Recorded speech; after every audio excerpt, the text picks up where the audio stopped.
Hello, everyone. Oh, we've already got someone loving the post. That is awesome.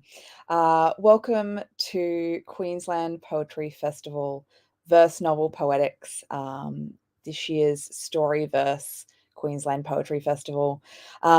Firstly, I want to acknowledge the traditional owners of the land where I'm streaming from today, in Meanjin, the unceded lands of the Yuggera and Turrbal people, and I pay my respects to elders past and present.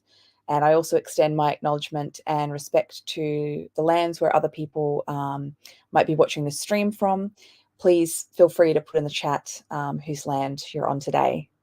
My name is Rae White. My pronouns are they, them, and I'm the events and marketing manager here at Queensland Poetry. And this is Verse Novel Poetics, as I said, part of Queensland Poetry Festival 2023 Story Verse.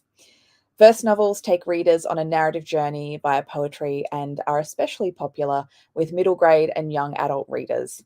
Today, we'll discuss what goes into crafting these stories, what verse novels can teach audiences, and more.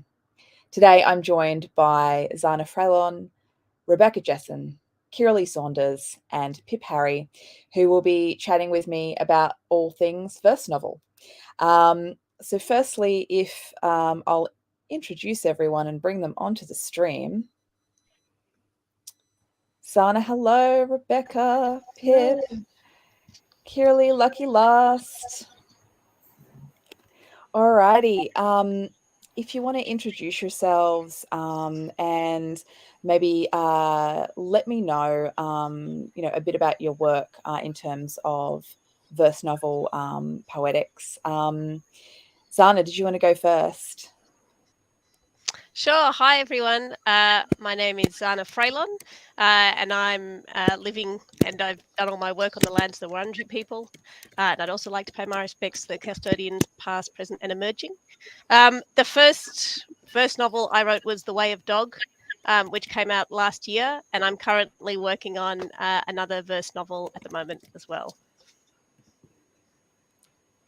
Excellent. And yeah, The Way of Dog is fantastic. I realized I should have a stack here of verse novels so that I can kind of show off everyone's wonderful work as well. Rebecca, did you want to go next? Yeah, hi everyone. Rebecca Jessen. I'm on Yuggera and Turrbal land in Meanjin. My only verse novel, Gap. There we go. It's actually nearly 10 years old, which makes me feel really old. So that's kind of weird. So that came out in 2014 and I guess was my gateway into poetry in general. Nice. Kirli, did you want to go next? Yeah, thank you. Hi, I'm Kirli. I'm here on Darawal lands today. So now acknowledge Miyonani Gananugang Darawal, Matung Porinkiling Gyangul. I'm a proud Gunai woman. My family are from East Gippsland in Victoria, and I write poetry, picture books, and plays. And I'm chipping away at my first novel, and I feel like verse noveling is really feeding into me writing fiction. But Bindi is it's blurry. Yeah. Bindi is my verse novel, and it's a middle grade book that explores caring for country through this character Bindi, which I'm sure we'll yarn more about. Awesome.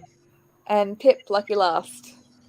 Thank you. What a panel to be part of. I'm so excited also to be part of a poetry festival because I've never really thought of myself as a poet prior to writing The Little Wave. So today I'm speaking from Darkinjin country. I hope I pronounced that right. Kirli might be able to help there. I'm actually in the Central Coast on holidays in beautiful Nora Head. So as I said, I started writing verse with The Little Wave for a middle grade audience and then carried it on with Are You There, Buddha, which is kind of like upper middle grade, lower YA. And I think I started writing verse because I was reading so much verse and I just loved its immediacy and like all the poetics you could put on the page and the wild things you could do with the words. So yeah, it really felt free when I started writing in verse. That's my story. I love it. And yeah, I was going to say, if we want to talk more about each of our works before we kind of go, I say we, I haven't written a verse novel, but before I haven't published a verse novel. This time, Rae, there's time. Yeah, it's like, yeah, TBA.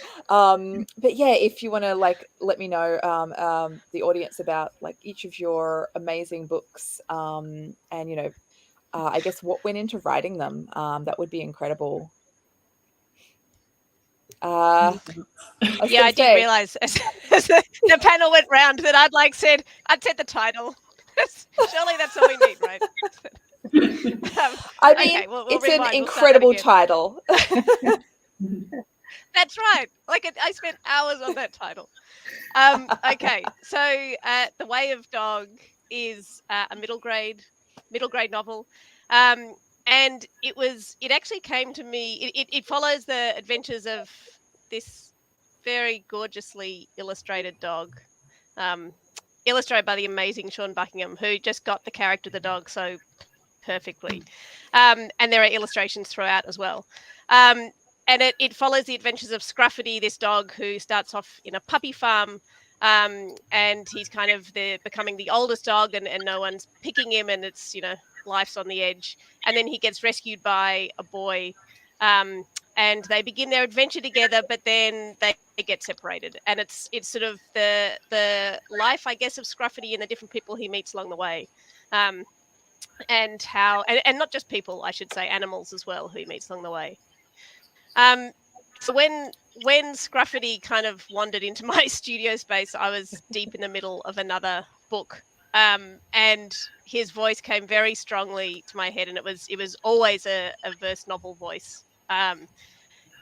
And it was the kind of thing where I had to put the other project aside and focus on this. And this happens quite a lot with me, especially when I'm in a really difficult spot in one project. It's like my brain goes, here's something else to think about.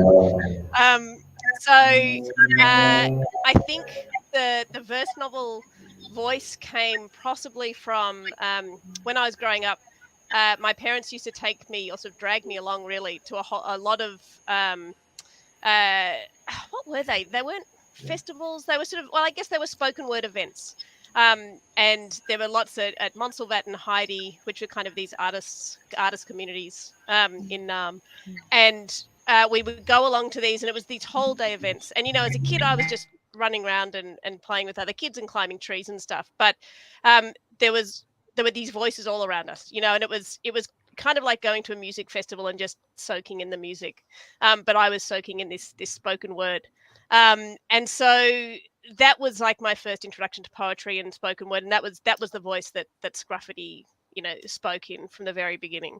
And I'd also had a lot to do with poetry growing up as well. My mum was she wrote a book about a poet, the biography of a poet, and I spent a lot of time with him growing up.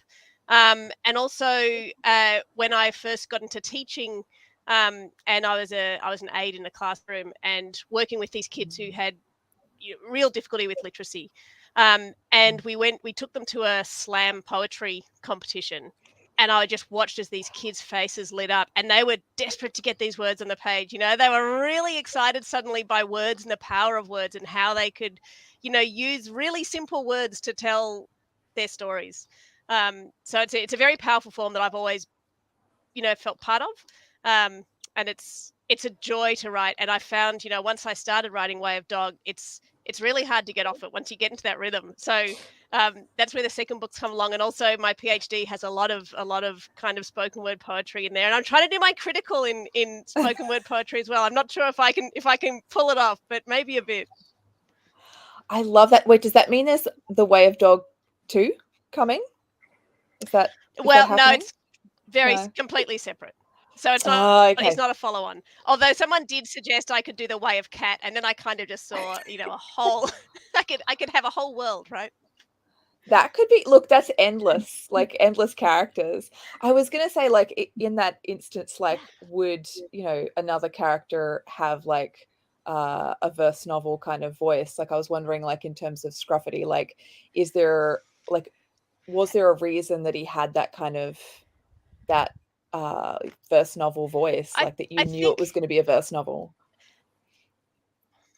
I think for me it was to do with the rhythm of dogs. So the way, just the rhythm of their being. So the way they pant, the way they run, the way they play. There's so much movement in the way they are as beings that writing it straight just didn't work. And so I couldn't get his voice. I mean, and there's even, I felt like I was anthropomorphizing a lot writing the way I did, but in the end it was either that or write completely dog language, which probably wouldn't sell. So we had to compromise. But I love that, and I think it you was pulled all it off about really well. Yeah.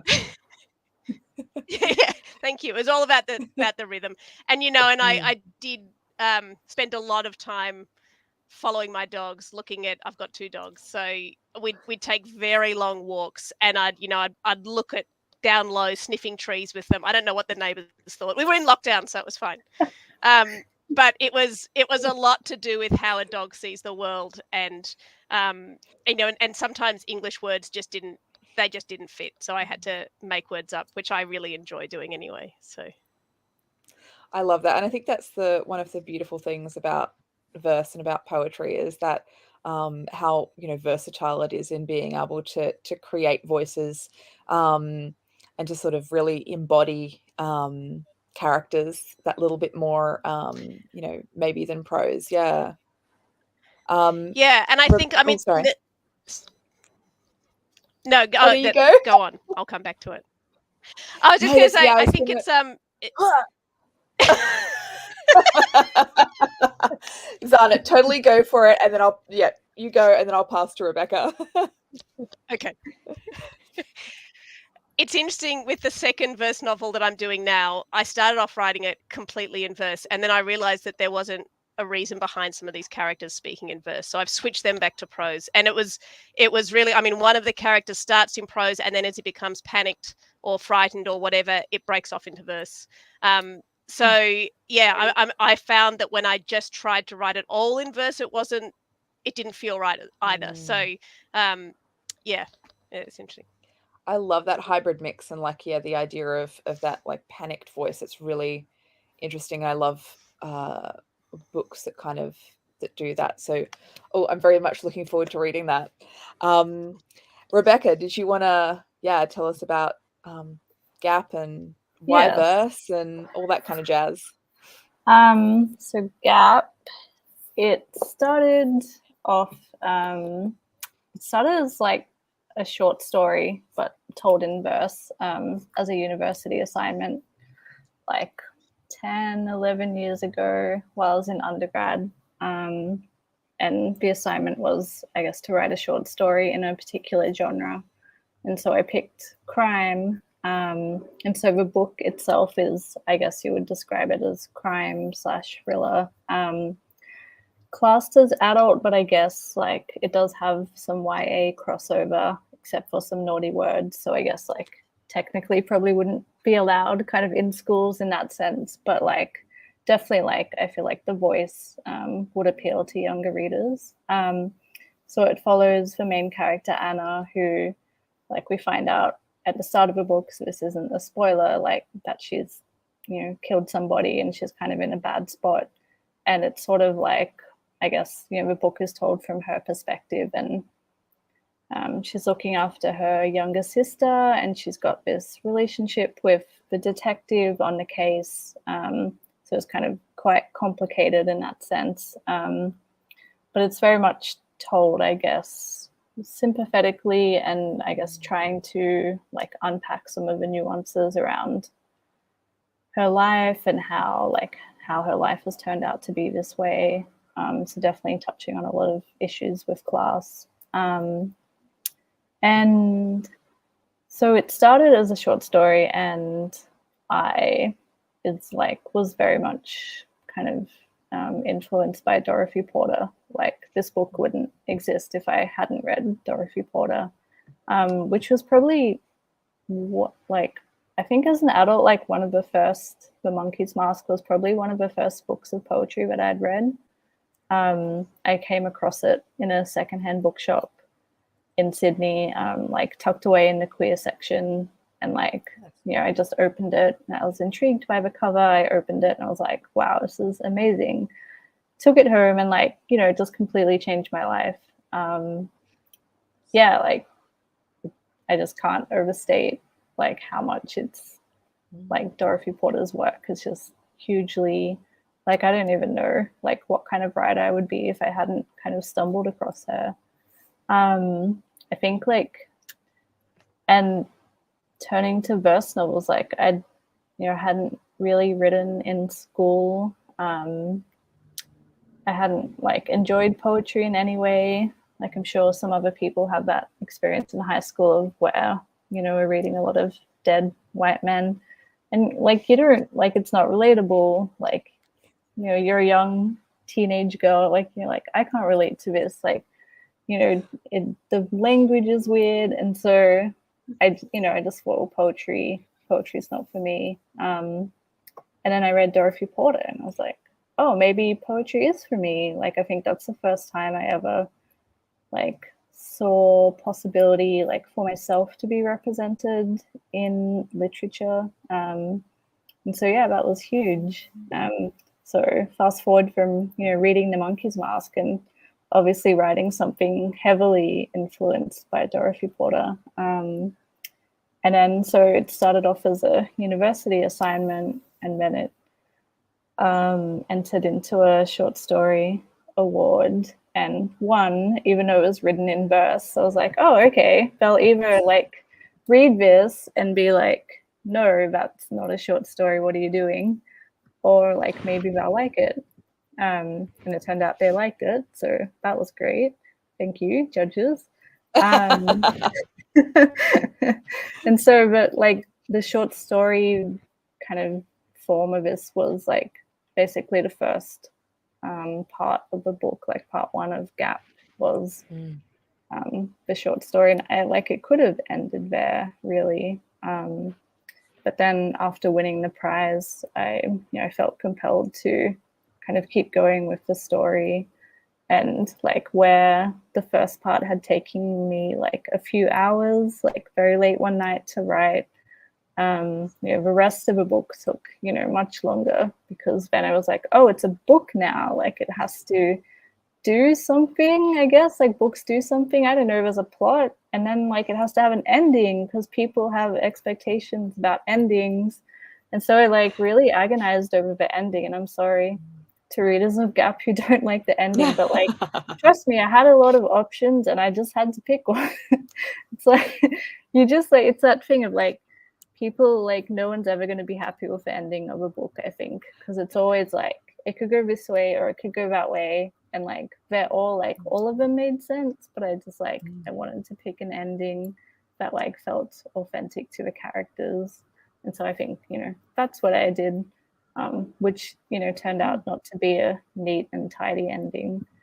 And I feel like if they don't like the ending, they can just write some Gap fan fiction. Like that's Exactly. That's how we solve this problem. Like, please do that. Yeah, it's like I feel like that is the like the peak. That's when you've made it as a writer, is when like you've got fan fiction. I look forward to it. I was gonna say, in terms of like the voice, was it the reason that it was you wrote the book as a verse novel because of that Dorothy Porter influence, or was it because you sort of, I guess, saw the the character and the story in that sense, or I don't know. Good question. Maybe a bit of both. I think like having read The Monkey's Mask kind of so close to when I started writing this, like it was undoubtedly influenced, and like I was like, maybe I'll try my hand at poetry. And I think like when I came up with this story, like it was like it was in that voice, it was in verse. Like I'm not sure, but I consciously decided like this will be a verse novel, or like this will be a story in verse. It's it's kind of how it came out, and I think like it really perfectly fits the character and the story as well. So I couldn't like imagine it as a as prose. Yeah, it's that kind of organic happening. Yeah, awesome. All right, Kirli, did you want to chat to us as well? soaking in this, being like, yeah, tell me more. I'm so Which I is, kind of just totally forget that we're live. I'm so pumped yeah. about this.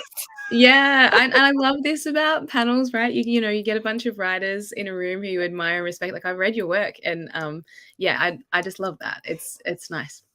Bindi was so all of my writing comes from poetry. Poetry is the backbone of all of the things, and it's my guiding light, something that I continuously return to, and I'm trying to hold on to it while I'm working on this novel at the moment and not lose it.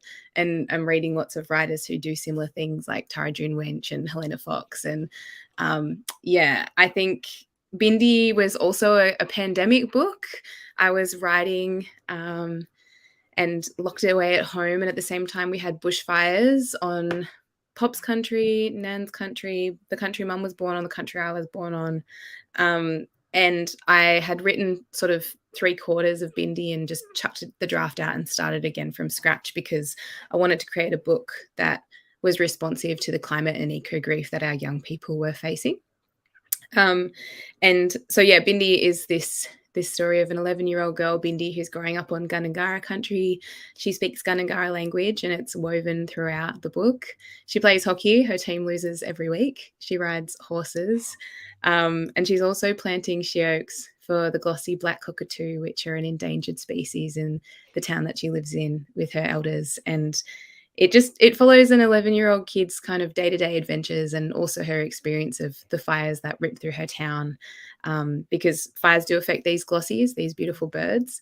They also wipe out the sheoaks, which are their only feeding tree, and the 100-year-old nesting trees that they exist in. So it's written for people who plant trees, and with this hope to try and engage our young people in feeling like they can be involved in caring for country and not just feel the stress of it.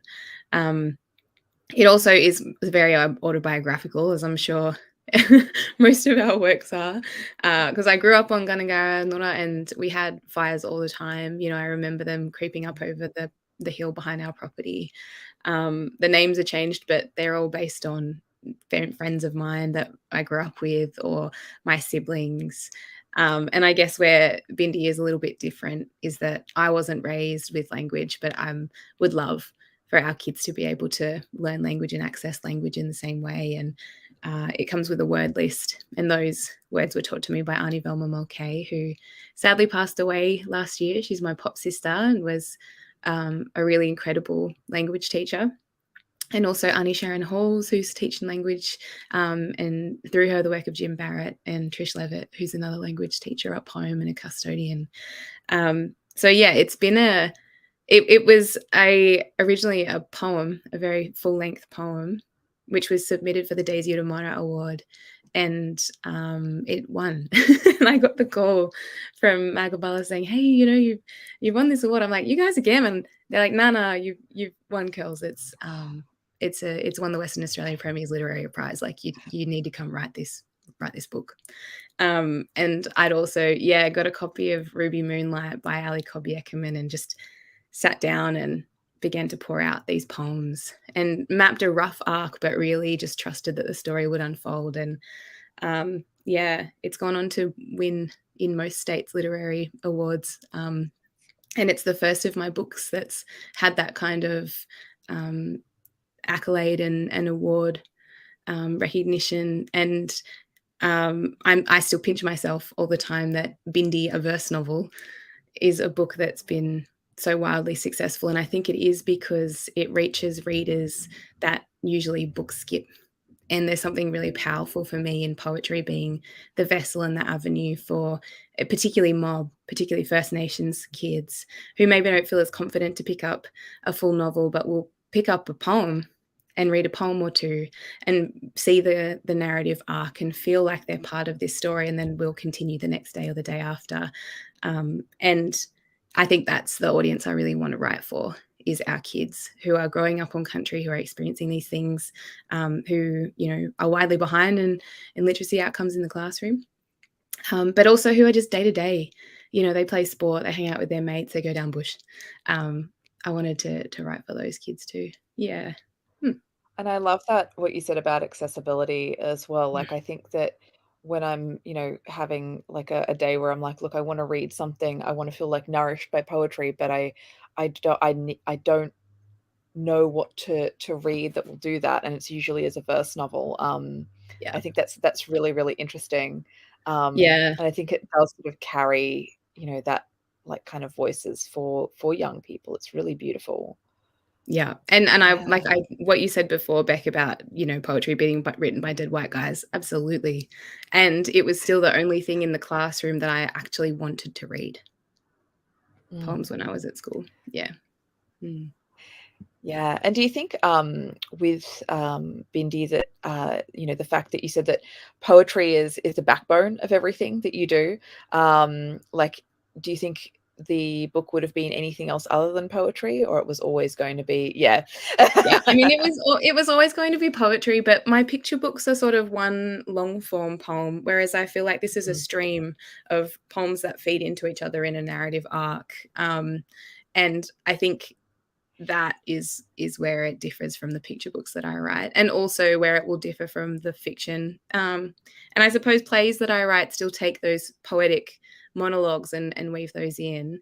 But the arc and them being separate, delicious chunks that can stand alone on their own, each of these pages is something that feels important in verse novel writing, and something that I really enjoyed in the writing of. And it also made it easier to write as a book, because I was able to go, closing that one for the day, I'll come back tomorrow. Whereas it's more, whereas like, and any other work that I work on, I'm like, I can't put the pen down. I can't go and live my life because I have to finish this thing. Yeah, I feel like there's those digestible chunks for both like you as a writer, but also for the audience. It's like, I could read this and then I can put it down. I really love that. And I'd like to talk more, hopefully if we have time, about that kind of accessibility of verse novels as well. But Pip, lucky last, did you want to tell us about your books and sort of why verse novels? Yep, just unmuting. I love hearing everyone else's stories as well. My story for The Little Waves, that first I was reading. So at the time I was reading a lot of Sarah Crossan, who's an Irish verse novelist, beautiful work. Locally, Stephen Herrick and Kat Appel, Jason Reynolds, Thana Lai. So I was just picking up a lot of verse novels. And then when I sat down to write The Little Wave, that's how it came out. That's how the story came out in verse. So I think it's everything to do with the reading I was doing.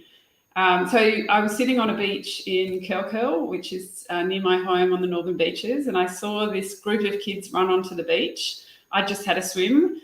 I was in my towel, and they were so full of joy and wonder, and it was like they had not seen the beach before, maybe. Like it was just like they were just so excited. And they had come across the road from Stuart House, which brings kids from the country, the outback, to the beach to swim and to learn about the ocean. And so I just happened to bump into them. And then I went home, I think, that night, and I had the characters of the boy from the bush and the boy from the ocean. And they started, I guess, talking to each other. So the book has, as well as verse poetry, a lot of pen pal letters as they write to each other and get to know each other. So that's how it started, with these two boys talking. And then a girl came into the picture like maybe a couple of months later, and she just wouldn't let me alone, and she wanted to be in the story too. That's Lottie, who loves bugs. So I got to do a lot of bug facts, which was the really cool part of writing the book. So The Little Wave, 3 voices, verse novel for middle grade. And I've just been so surprised at how well it's been received. It won the CBCA Award for Book of the Year for Younger Readers in 2020, which just blew me away. And I think it's part of that thing of like complex themes, accessible language, and readers being able to fall into the story, and then they don't face this kind of wall of words.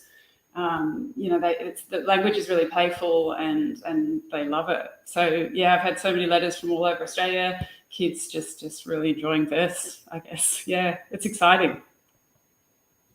Yeah, and is it I think did you want to talk about why verse novels, sort of in terms of like why that's the form these books kind of came about?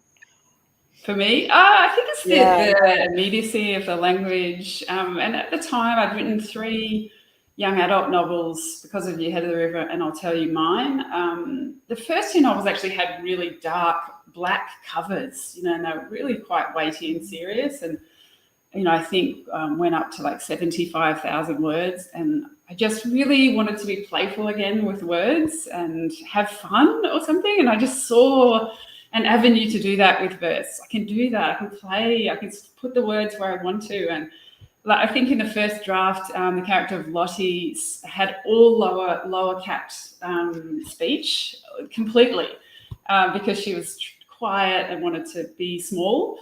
And the character of Jack was like uppercase and tons of exclamation points. And, I was just being really playful, and I really, really enjoyed that. And I've forgotten what that felt like. I think I was like really lost in kind of like, I've got to write a serious YA novel with serious themes. So thankfully I did find The Little Wave and wrote a verse novel, because then I went on to write Are You There, Buddha, which is also really fun and probably slightly less poetic. I think it leans more to the novel part of verse, but it's still written in verse. And so it deals with a girl who's at high school, starting high school. She's 12.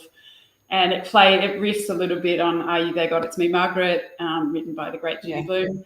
And in this instance, the girl doesn't want to grow up, and she's praying to her Buddha that she doesn't get her period and doesn't grow up. And so, that's where it started. I think I started writing it actually as almost a sequel to The Little Wave. And the character of B was going to be Lottie grown up. But then as I started writing it, I realised that the characters really had their own stories to tell and were very different from The Little Wave. So, they told their story. Yep. Yeah, I really, really love that. And I think it's really interesting, like the difference in voices, even though, both of them are verse novels. And I think that's one of the most beautiful things, about verse novels is they're quite... there's so much you can do with them. And I was going to say on that note, what sort of goes into crafting verse novels for you? Do we want to go around the virtual table again, or do we want to go backwards, or do we want to... No, let's go backwards. Let's go backwards. Oh yeah, I was like, Pip, do you want to craft? Oh goodness, let us know what goes into crafting them? Yeah, I'm so interested to see what everyone else on the panel says about crafting verse, because so much fun to write and really, really hard to edit. The Little Wave just was tough. It felt like boot camp. There's a lot about poetry I didn't really understand. So I was lucky to get an editor called Mark McLeod who really guided me in the way of stanzas and poetry and all the mechanics of it, really. But it was a tough edit, and much tougher than I had found with my narrative prose books. But I sort of felt like I'd learned something from the Little Wave bootcamp, and then Are You There, Buddha was a bit easier to edit. But it's so there's so few words on the page, so I think everything is like glaringly not right. If it's not meant to be there, you have to chop. So I was constantly red penning it. No, don't need that. Don't need that. Everyone's nodding. So I think with verse, there's nowhere to hide really for me in terms of craft. Like it has to be right, and so editing's tough. But the craft of it is exciting. The writing of it is exciting. Yeah, and that nowhere to hide, like when you said that, like I think that's one of the interesting things is like there is nowhere to hide, and I think that's sort of what makes it perhaps more readable, and gives it that kind of it's so like the page looks so stark, in the best possible way, that it just sort of looks more approachable to readers, to verse novelists and poets. It's a terrifying concept. You're like, oh god, I have to edit this thing now. Kirli. I agree wholeheartedly with everything you just said, Pip. I carried around a black cockatoo feather with me as a part of my craft. So, which I don't know is part of it, but everywhere that I went, I took my book with my black cockatoo feather, I sat down, and I basically went on like a cafe crawl where I would start at one cafe. And so I would go and do my yoga, go for a surf or a run or a swim, do something outside, and then go from one cafe to the next and just write continuously from 9 in the morning until 3 in the arvo when all the coffee shops shut, and then come home, shut the book, and then start again the next day. And I think that dedicated time for writing is the thing that I had during COVID because I was at home. This was, by the time we got to lockdown, I was just doing the same thing, but the coffee shop was roaming from the lounge room to the study to the outside. But this feather went with me everywhere. And I think having an object to ground me has been a really important part of my creative writing practice. And for the novel that I'm writing, it's a playlist. So whether it's a physical thing or a musical thing, going home, being on country was also involved in that. So when I was able to be at home when we weren't in lockdown, being included in that was important. Being involved in things surrounding bushfire aid and caring for country at the same time, all of that was integral in the writing. Editorially, I had Grace Lucas Pennington, the Dreamboat, the extraordinaire. She was editing the work and is really great at being like, keep going, we'll edit at the end, So yeah, it was really helpful to have her included. And then I think the experimentation, it just became constantly, how can you be more cheeky? How can you be more ridiculous, or how can you put more in there? And I think Bindi is probably one of the most experimental works of mine, and I really enjoyed that I got to play around with the shape of the work. Some of the poems follow a sort of almost like a play, a dialogue of a scene. Some of them are these murals. There's recipes in there almost. So it's quite playful. And I really enjoyed that part of writing Bindi, and leaning into that meant just throwing the rules out the window, really. It doesn't feel like there's any rules in it. And I think that's really appealing for young people because they say, oh, I can read this work, or this story appeals to me because I can write stories like this too. And that's the kind of work I wanted to make with Bindi. So, yeah. Yeah, I really love that. And it's sort of like similar to what Pip said about that, that sense of play, that having fun writing it, and then also, kids being able to say, oh yeah, I could write this. Like, this is something that not only can I see myself in, but it's also something that I can see myself like embodying. I can maybe write this one day. Maybe I could, do some slam poetry, write a verse novel, whatever. I really, really love that. Yeah, and poetry is so versatile. And I think that's the thing that I took away from writing a verse novel, is that it can play into no matter what kind of genre you want to sit within, poetry can underpin all of it. Mm. Yeah, absolutely. Rebecca. So my book Gap, once it was obviously a book and not just a short story, I entered it into the Queensland Literary Awards. They had a unpublished manuscript award, and of course, to my great surprise, won this award. And part of that was a publishing contract with University of Queensland Press, which was amazing. And really, like, the best thing about that was that I got to work with Felicity Plunkett.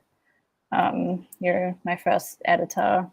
She edited my second book. She's incredible, and just so sensitive and insightful, and like kind of such a dream to be quite a young writer. And certainly, like, this was the only poetry that I'd ever like seriously written, and to kind of land on Felicity as my editor, someone who kind of like just saw my work and saw what I was trying to do. And so I think so much of crafting, what Gap turned out to be was having Felicity kind of guide me through that process of, I think, like, I was so focused on the voice and the story and, eventually the plot. And because I was so new to poetry, I wasn't that focused on the line itself and the kind of all the craft that goes into poetry. And Felicity really helped me kind of understand and see the importance of all of those elements of,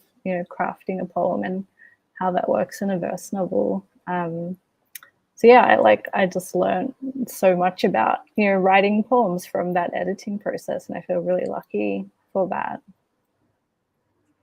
Yeah, that's really beautiful. And I think like that's really encouraging to anyone who wants to, enter a competition or, write a verse novel or write a poem. Like you should do it. I definitely think, we should once we've chatted to Zana, we might, I'd like to talk about what people would say to people wanting to write verse novels.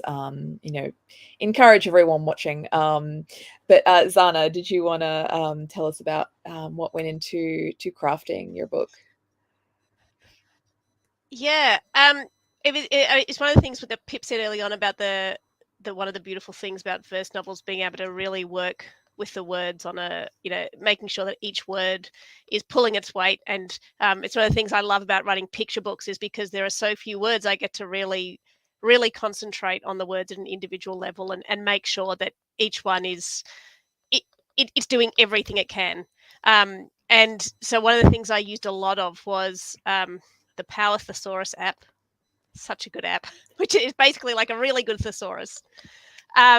And etymology apps, which I've got a number of now because some are better at other things. But what that allowed me to do was it allowed me to look at to find the right word. So when I'm writing each poem that then makes up the whole thing, there's the kind of the rhythm at the individual word level, and then the rhythm at the sentence level, and then the verse level, and then the whole rhythm of the whole piece.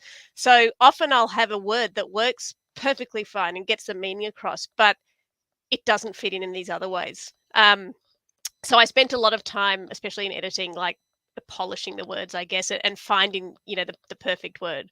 And the other thing which I obsess about and love is the way the words feel in your mouth. And it sounds a bit odd, but it's like, this stuff is meant to be spoken aloud, right? At least it is for me. That for me it's a very oral tradition, I guess. So I love feeling the words in my mouth and the weight of them and the different way your tongue moves and all that kind of stuff.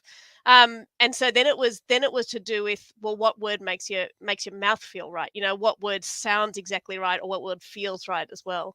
And I was also really lucky. I'm also with my verse stuff is with UQP, and I had Claire Hume and Kathy Valance working with me on Way of Dog. And Kathy was the one who said to me, she said, look, towards the end of it, she said, you can play around with the way the text is formatted on the page. Like you don't have to be kind of straight with it. And I'd had, off section breaks and things like that. But she said, you can move these around. And so then I really did this deep dive into white space and the power of white space, which I just love. Like it's now when I'm writing, I'm using that white space as much as I possibly can, even with my prose stuff. And I love that you can use it as punctuation. You can use it to direct the reader's attention. You can use it to hold an image or a word so the reader sits with it and has to then draw their own connections, and then they become like collaborators in the meaning making of the whole thing. So and also just playing around with text formatting and making the words themselves become like beings on the page. So yeah, it's such a fun and joyful mode of writing. I love it. It's really, I think, we all said how much fun it was, and it really is. It's experimental. It's joyful. It's really, yeah. And I love that, that kind of experimenting with the, like the white space and sort of drawing the reader's eye and yes, definitely in terms of like the way something feels in your mouth. Yes, very important. That is the key. Yeah. Also, I was going to say, I'll just address a question in the comments. Jenny asked if this recording will be available later on, which is a good question. And I'm sure a lot of people are wondering that as well. Yes, you can access the recording of this session on Facebook and YouTube. It'll be basically up as soon as we've stopped being live in like 15 minutes. It'll be up on the Facebook and YouTube for anyone to access and rewatch. But yeah, what was I going to ask? Oh, yeah, I'd be interested to know what everyone's advice might be if someone was looking to write a verse novel. And I think there's a lot of amazing things that we've said already, which is to look at things like how the words sound, how the words feel, taking up white space, that kind of stuff. But yeah, if you have any advice for people wanting to know how to write their first verse novel, if we want to go in backwards order again, so Zana, what were your thoughts? I mean, whenever I'm kind of thinking about writing, I'm really focused on young people writing and young people finding their voice, but it applies equally well. But one of the things I've done a lot of with kids especially is removing the pressure of having to create something. So I often give them some of my work, and I get them to but the first thing I do is give them a block text of prose or verse, doesn't matter, and get them to work with creating the white space to change the meaning of the piece. So they can't add any words, but they can move them, they can add white space and see how that changed the piece.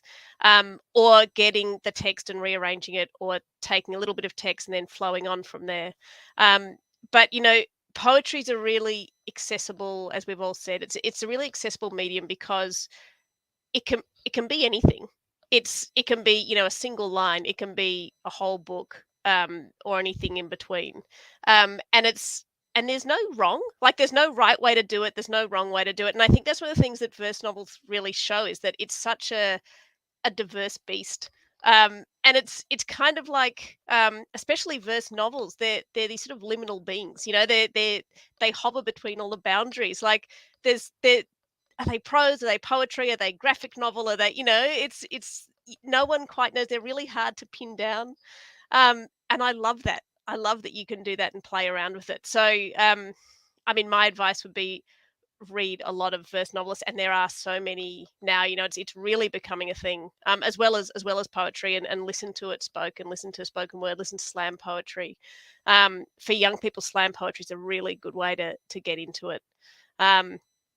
And just go for it. It can be anything you want it to be. So yeah, I always say, whenever I'm writing anything, in fact, is that you write the first draft, and you have to I have to convince myself that no one is ever going to read it, because otherwise I can't write it. I'm completely crippled with anxiety. But if I can, convince myself no one will ever read it, then the words start coming. So yeah, I always worry about that thing, when there's documentaries and they're like, oh, we discovered the author's archives of their first draft, and I'm like, no. We don't there's want that. Terry Pratchett, who steamrolled all his hard drives. I text my sister my will all the time when I'm on a plane. I'm like, hey, Pip, I'm on a plane. Here's my will. Make sure you burn the journals under my bed. Nobody needs to know about that thing. Yeah, I fear that. But yeah, I think that's incredibly good advice. And if in doubt, if you're ashamed by that first draft, you can always delete it. Rebecca, I have stuff in my drive that's just never to be published. Everything goes in there that's can't see the light of day. I hope that's I love that. They'd want to do that. That's a very good idea, actually. Rebecca. It's funny. Every time I move house, go through all the boxes in my wardrobe, and I'm like, what can I cull so I have less to take with me? And I've still got the notebooks that I wrote the first drafts of Gap in, and I'm like, put them in my archive. I want it's okay if you want to read this. They're these shitty little spiral bound notebooks, the paper is so thin, and but I remember writing in shopping centers, at late night shopping, just sitting on a bench and writing Gap, and just I guess how Kirli was saying, whenever just writing it whenever I could and like whenever I could find space or time. So I'm like, yeah, it just made me think of my funny little notebooks that are like, you know, they're probably terrible and have like got weird drawings in them. But I'm like, that's like, I don't know, it's nice to look back at that and then to be like, yeah, that turned into something. In terms of, I guess, advice for writing, you know, verse novels, as Zana was saying, first and foremost, like read verse novels. Like, I guess I came across verse novels like completely by accident, and I don't know, you know, if or when I might have otherwise picked one up. And so I think reading a wide variety of them can, you know, like they're all so different, and I think that's what's great about verse novels. And I guess my other bit of advice is just around, you know, if you're writing from, you know, one character's perspective, I think having that strong voice, like that's what really helped me, and that's what drove writing Gap. Like I couldn't have written Gap if I didn't have like a really strong idea of Anna's voice in my head, and that's like, yeah, that just kind of propelled the writing forward. So I think like if you do have, you know, that voice that like feels urgent, like you need to get it down, like I just feel like verse novels are such a great medium for that. Yeah, and I think it was interesting what you said about the notebooks. Like picking up on that is that I do think it's really important. Like even though, you know, I'm like, oh God, no, don't read my first drafts. It is important for people, you know, especially when they're starting out, to see where things come from. Like there's not this perfect final draft. And you know, writers don't just kind of like, you know, vomit out perfection. And that, you know, it is okay to go from a kind of dodgy looking first draft to book. So It actually, I was thinking the same thing, and it makes me think that like maybe we should publish like first drafts, you know, like or at least a page from each first draft. I mean, imagine reading the first drafts of these books that you love, and you'd look back at it now and go, oh, maybe I can do this, you know. There's a collection in that.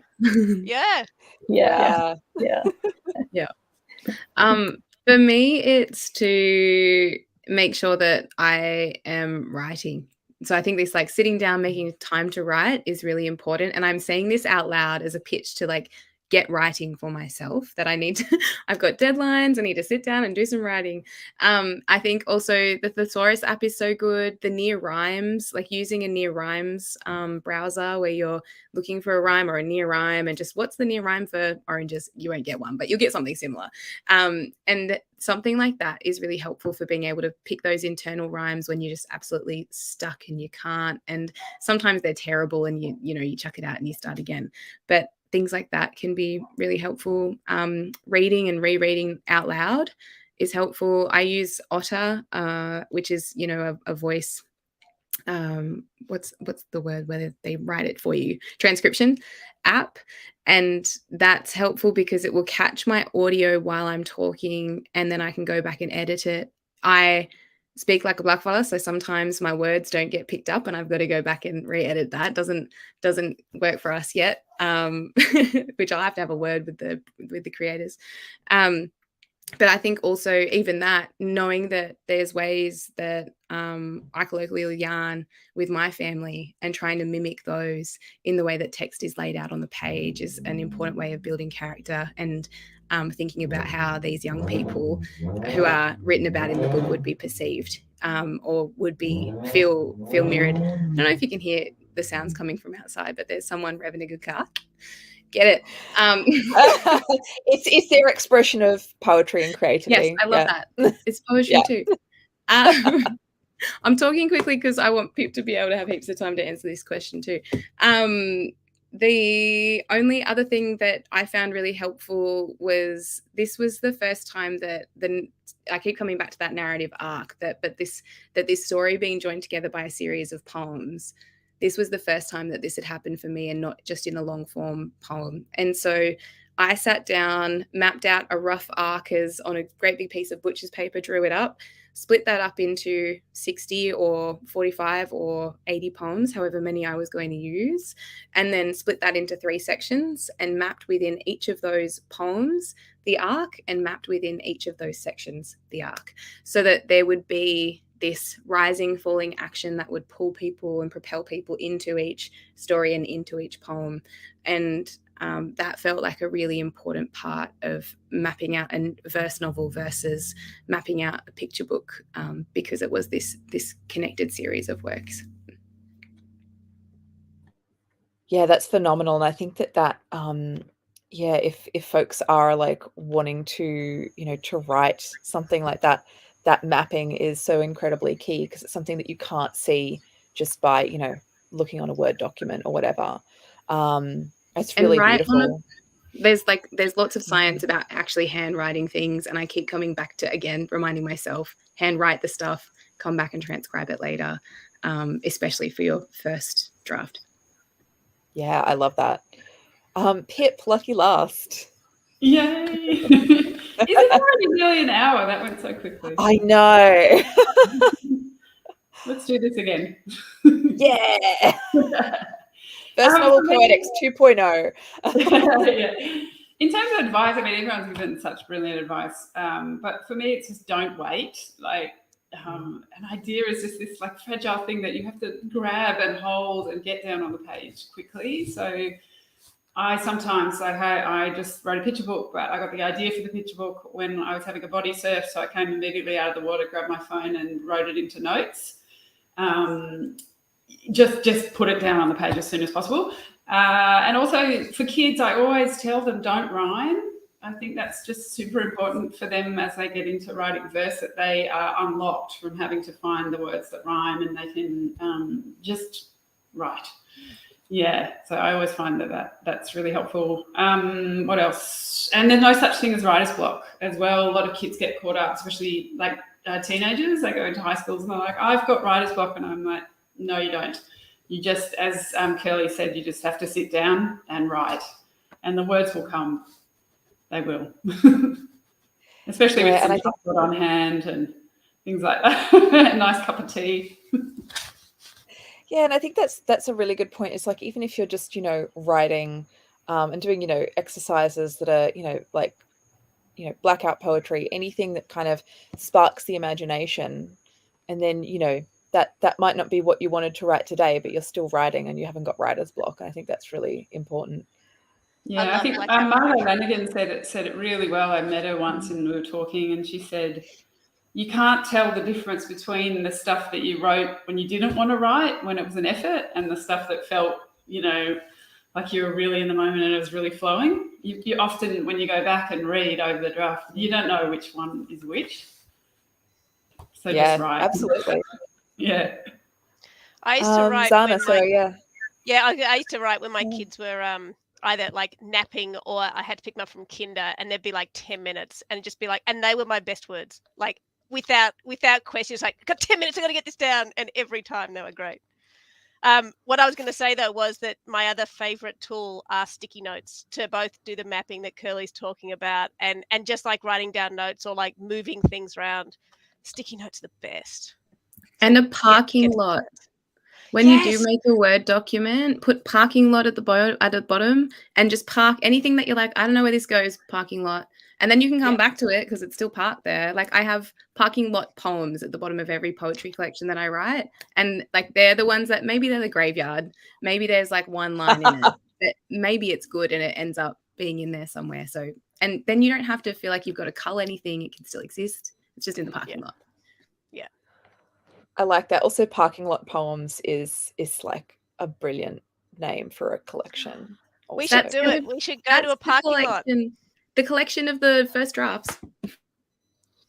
I love that. I love it. All right, we've created some work. We've had a beautiful chat. I'm so happy. That was amazing. Did anyone have anything else they wanted to add before we're pretty much at time, but before we wrap up? That's it. Oh, did I? Oh, I think I froze there for a second. All right, I think I'm back. Yeah, did anyone have anything else they wanted to add? No, all good? It was wonderful fun, and I just want to do this again. I just want to sit and chat with you people. It was great. Yes, it was more amazing. verse novels for everyone. Please. Yarinji. Yeah, I was going to say, everyone, please go in the audience watching, please go write a verse novel now. Thank you. Awesome. Thank you so much, everyone online for joining us tonight. Thank you to Zana, to Rebecca, Kirli, and Pip for your amazing insights and the discussion. It was really vibrant and awesome. Please join us next week for Queensland Poetry Festival Storyverse, which is from the 20th till the 22nd of April in person at the State Library of Queensland, and there'll also be select events live streamed. And for more information, you can go to qldpoetry.org or go to our social media channels. We've got Facebook, Twitter, Instagram, and YouTube, and that's at QLD Poetry. Thank you so much. Good night, everyone. Everyone. Thanks, everyone. Thanks, everyone.